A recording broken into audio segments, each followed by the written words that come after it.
wabarakatuh. Perkenalkan, nama saya Anjirivan Arnold Pakembongan, NIM 200301501263 dari kelas PJKRH. Di sini saya akan menjelaskan tentang tahap-tahap dan teori dalam belajar motorik.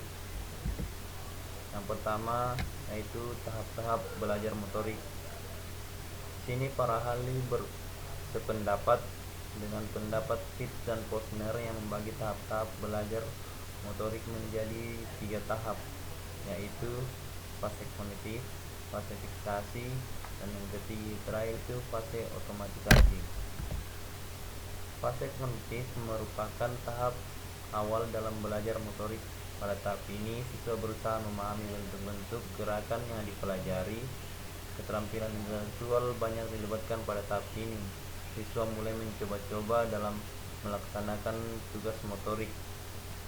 Jadi pada tahap ini konsep-konsep verbal lebih dibutuhkan, karena pada tahap ini bisa juga disebut sebagai perencanaan, sebagai tahap perencanaan. Yang kedua itu tahap fiksasi atau asosiasi. Pada tahap kedua pada tahap asosiatif. Tahap asosiatif adalah tahap kedua dalam belajar motorik. Pada tahap ini, asosiasi verbal mulai ditinggalkan dan si pelaku atau siswa memusatkan perhatian pada bagaimana melakukan pola gerakan motorik yang baik dan benar. Permulaan dari tahap ini ditandai dengan semakin efektifnya cara-cara siswa melakukan tugas motorik dan mulai mampu menyesuaikan diri dengan keterampilan yang dilakukan.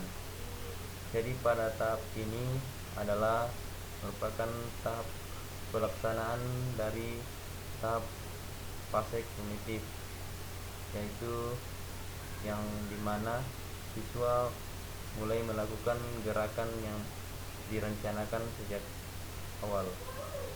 Yang ketiga itu fase tahap otomatisasi. Tahap otomatisasi merupakan tahap paling akhir dari belajar motorik. Rahman Thoman menyatakan bahwa pada pelaksanaan otomatis, siswa belajar keterampilan makin ringan dan penyelesaian tugas keterampilan.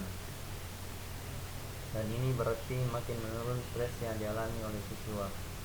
Jadi pada tahap ini, siswa memfokuskan perhatiannya pada penyesuaian atau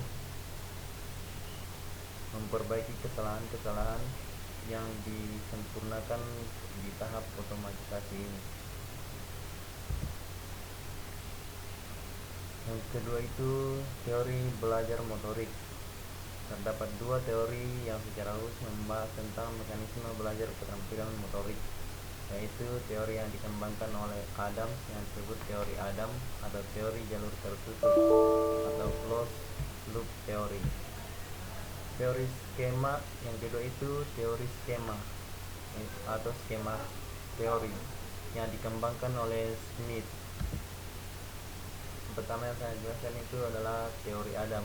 Teori Adam ini disebut juga teori jalur tertutup, yang menyatakan bahwa proses belajar motorik berlangsung pada jalur tertutup.